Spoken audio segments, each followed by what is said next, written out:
Naiingayan na po yan si Daddy Insoy sa tunog mga kabisdak sa sounds sa paligid. Bakit daw ang ingay-ingay ng mga kalsada tuwing may fiesta?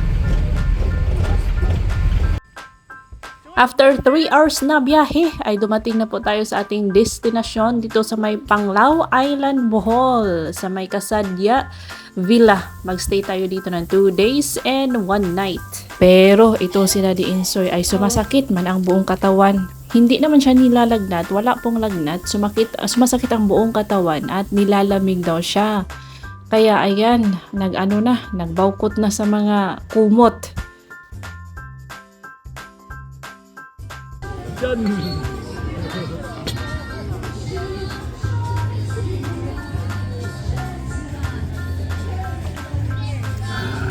Sina Daddy Insoy at Little Insoy tapos na din maligo at mag-toothbrush.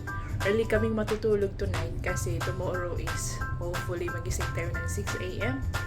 Mag-dolphin watching po tayo and mag-island.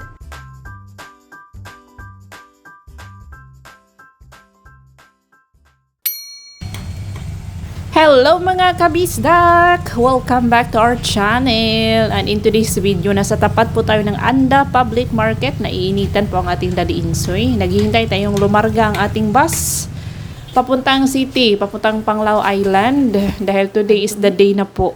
Ang sabi ng konduktor, alas 10 daw, lalarga na itong bus. Pero 10:30 na siya lumarga dahil hinintay pa na marami-raming pasahero ang sumakay sa bus bago sila lumarga. Buti na lang at hindi tinopak itong Daddy Insoy at si Little Insoy natin. Nag-cooperate, naghintay sila mga kabisdak, hindi na inip. Muntik nang mainip ang Daddy Insoy.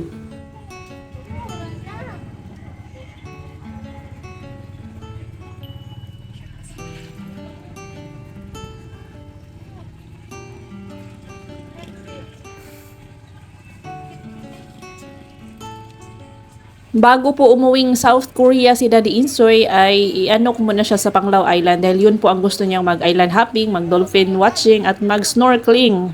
Sa Monday po ang kanyang flight, Sabado kami pumuntang Panglao Island. Sa Panglao Island International Airport po siya from Panglao to direct flight to South Korea, guys. Bye-bye, Anda요. Anda. Oh.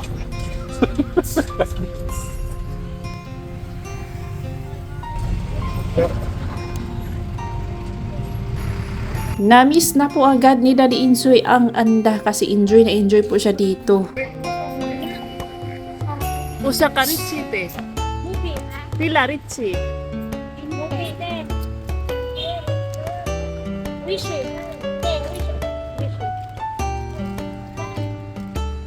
Isa ka rin dito. Rin bita sila. Biscuit.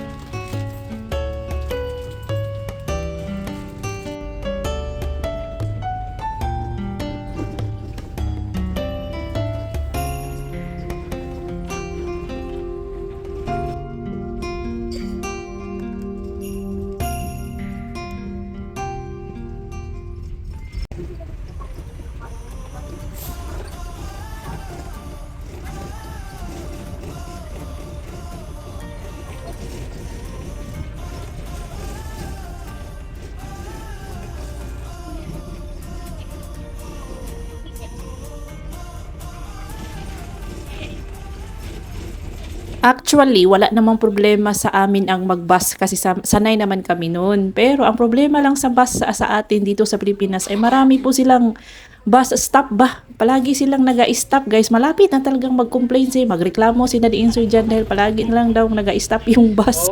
Anto, 뭐? not hot. 덥진 않아. 수마치 바람이 휴게소.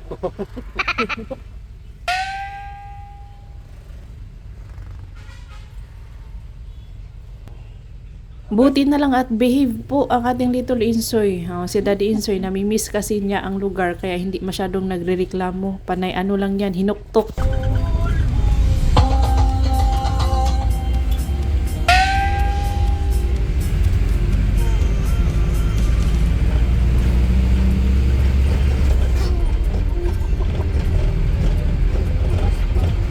Natawa na lang ako sa mukha ni Daddy Insoy sa ekspresyon niya kasi may nadaanan kaming bayan na sila nag-celebrate ng fiesta at alam naman natin tuwing fiesta sa atin ay ang lakas-lakas na mga musika sa ating bahay. Finally, after 3 hours na biyahe from Anda to Tagbilaran City, from Tagbilaran City nagrenta kami ng tricycle papunta sa Panglao Island mga kabisdak. So nandito tayo sa Villa Casadia, Panglao Island. Dito kami magstay. Nasa reception muna tayo and then pag nasa room number 7 tayo guys and pag open ko ay nagustuhan ko yung kanilang room. Wow!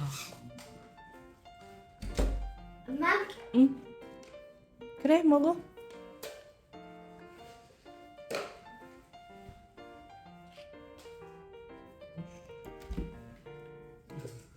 Oh, meron pa yung bathroom ko. 여기 곰곰이냐? 곰곰이 중이야. 줘? 오 씨발 뭐 이래 Nice! I like their rooms, Upaya. Very tropical. Very tropical mga kabisdak ang kanilang rooms. Wow! Look at this!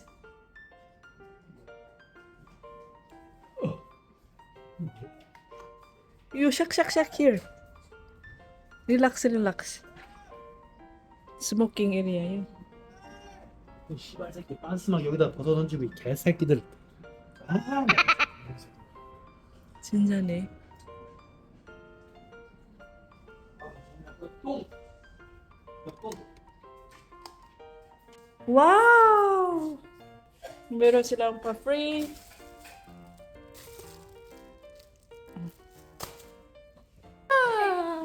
Lumabas po kami para i-explore yung lugar. Una namin pinuntahan ay itong Money Changer. And then, nasa gilid lang ng Money Changer ang karinderya. Natakam kami guys, kumain po kami ng mga pagkaing Pinoy. Gusto namin ang pagkaing karinderya po. Mas masarap po sila kaysa sa Ewan ko ba, para sa amin lang yun na kasi sanay kami sa mga ganitong pagkain. Si Daddy Insoy din. Ayan, nag-order kami ng ampalaya, bistek, fried egg for Little Insoy, may pansit gisado tayo, at meron tayong adobong atay ng manok. And then, syempre, hindi mawawala ang rice. Kain mga kabisdak. Masarap po ang kanilang mga foods. Last time namin napunta dito kami is 6 years ago with my Korean in-law sila kununi, chagununi, kungomobo, si mother-in-law ko, si Little Insoy na 1 year old pa lang that time. And then si Daddy Insoy, ayan siya. Dito kami guys, pero first time ko pa dito sa side na to. Nandoon kasi kami sa Alona Hotel last time. Then na-remember ko itong si Ate Rose and Kuya Mark kasi may restaurant dito na mahalo. Hawaiian restaurant.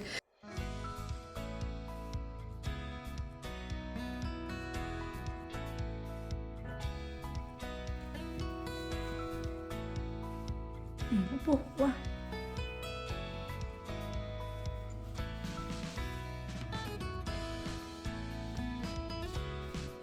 Your face also looks apo.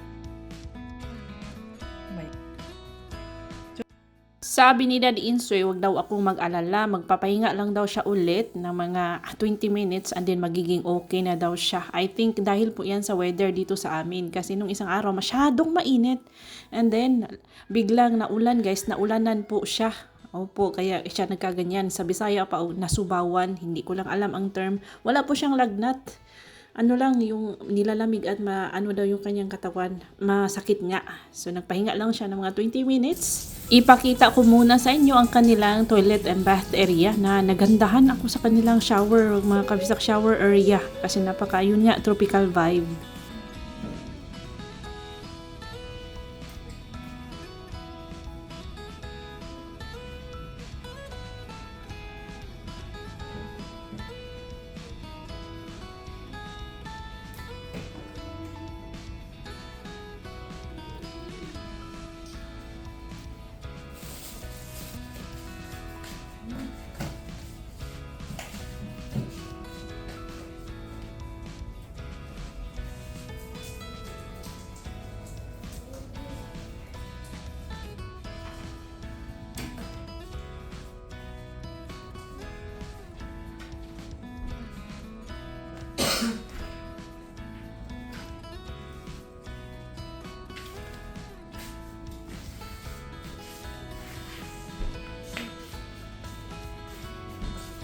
Bet ko yung kanilang door na made from Capiz shell. Tapos itong kanilang nipa. Ay, hindi man siya nipa, guys. Yung kanilang ano ba, parang ito yung dahon ng palay, ginawa nilang roof. And then yung kanilang bamboo na nilagyan ng lamp.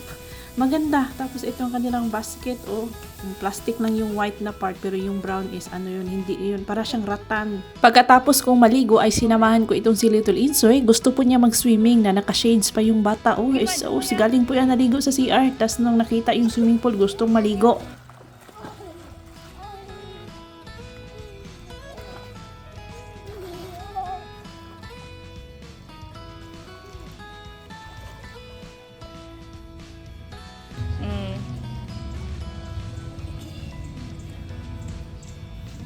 Medyo, angyong. Kurachi. Si Little Insoy muna ang nag-swimming kasi walang rash guard ako, pati nga siya walang rash guard, guys. Ang plano ko kasi sa mall na ako bibili ng rash guard. Itong si Daddy Insoy, gustong-gusto man na pumunta diretso, ayaw na pumuntang sa mall, gusto niyang pumunta diretso dito sa villa para makapagpahinga siya. So, after na lang siyang maligo ni Little Insoy, after namin mag-dinner, saka ako maglibot-libot dito sa Panglao, maghahanap ng rash guard. Kung hanap nyo po ay peaceful and quiet ambience, ay perfect po sa inyo ang lugar na ito. Casadia Villa. Villa Casadia. Ayan siya, guys. Malayo. Hindi naman siya malayo sa Alona Beach. Walking distance lang. Ang gusto ko sa kanya is hindi siya crowded. Walang masyadong, hindi maingay. Walang masyadong tao sa labas. Perfect siya sa amin. And then, malinis po. Malinis ang lugar. Malinis yung kanilang mga rooms. Maganda. Perfect na perfect talaga for us. Nasa trip.com po to sila, mga kabistak. Nakita ko sa trip.com, Villa Casadia. Kaya. 1, 2, 3.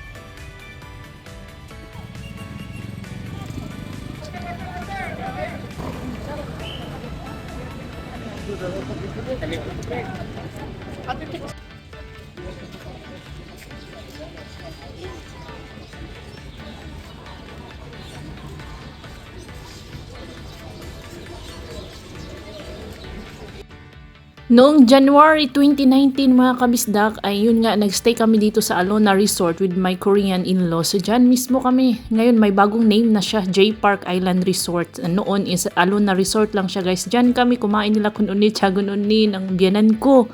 Dyan din, malapit na dali si Chagon Gumubo kasi may bakla siyang kinakausap. Malapit na talaga mahulog ang loob ni Chagon Gumubo sa bakla.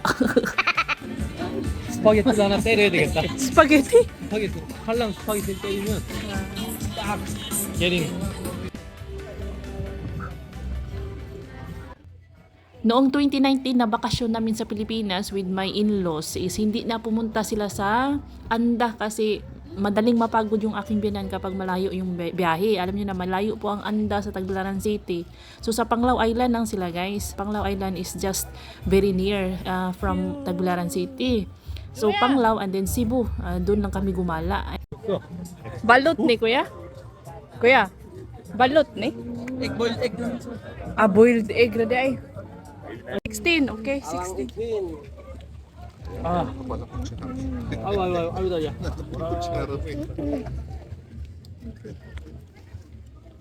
자, I'm gonna explain how to eat balut. How to eat balut? 아, 용아 이거 아니야. 너 먹어봐. 먹어봐. 지지. You should put asin 아니야? And suka? 아이, 펄스 사방은 딱 보이지.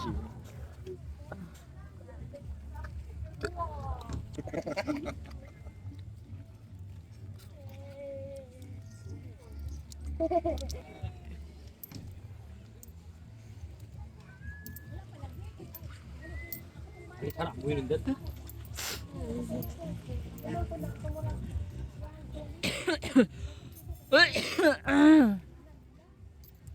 Pila balot? 35.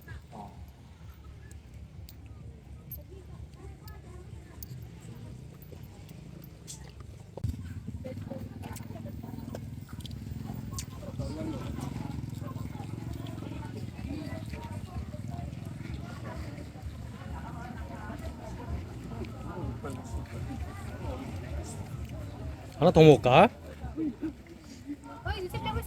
아 이거 먹으니까 어우, 야, 힘이 나는데? 힘났어? 응. 종이야, 이거는 말로야. 형, 나중에. 꽉꽉꽉 있어, 꽉꽉꽉. 먹어. 먹어. 그냥 먹어. 하나 해봐, 이렇게. 응. 할 새끼. 버리지 마. 먹을 거야? 먹을 거. I cannot see you. You cannot see. I will take out. Bunga, wayo. 알았어. 알았어.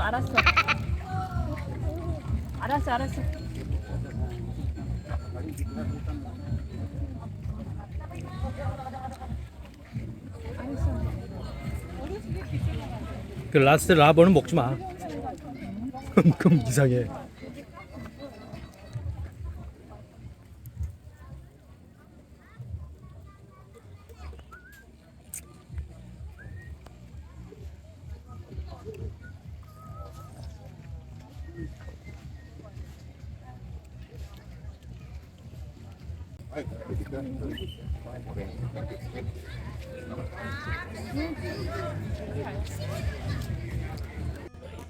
Habang kami ay naghahanap ng restaurant na nagsiserve ng spicy spaghetti, itong si Daddy Insoy gustong kumain ng spicy spaghetti, ay nadaanan po namin itong sand, ano bang tawag dyan? So nagpa-picture kami doon mga kabisdak. Spicy arrabbiata. Puta desu ka? Very spicy. 이거 꿀라 토마토 소스. 알아 그러면은 토마토 소스에다가 do you have 타바스코? 오케이. 난 됐어. 난 토마토 소스 스파게티. 타바스코. 지난 노.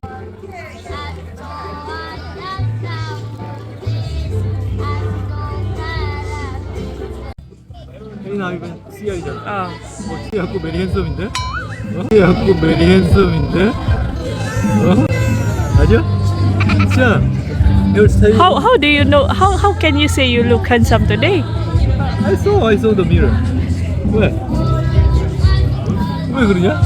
Juya. Apa looks handsome after eating balot niya? Mulayo. Ako kapoy. Swimming pool ajo. Marami swimming 했어. 그래?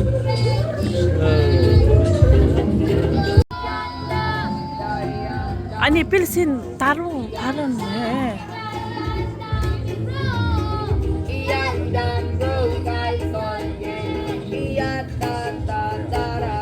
Alam nyo guys, dito ko lang po na-discover na gusto pala ni Little Insoy ang watermelon shake. Opo, first time niyang nakatikim ng watermelon shake sa Anda. Kaya nag-order ako ulit dito sa Panglao. So, pag uwi natin sa Korea ay gagawa ako ng watermelon shake kasi marami tayong watermelon doon, especially tuwing summer.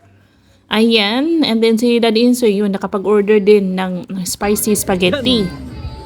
짠!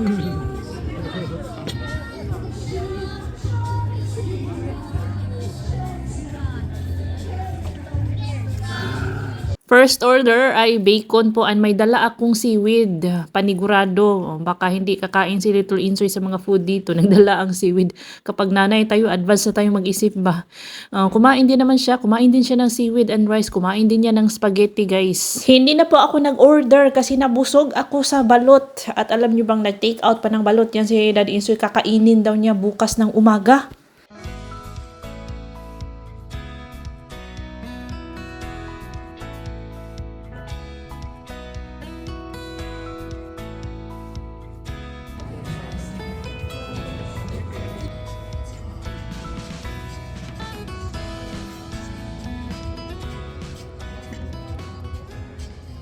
잘 자?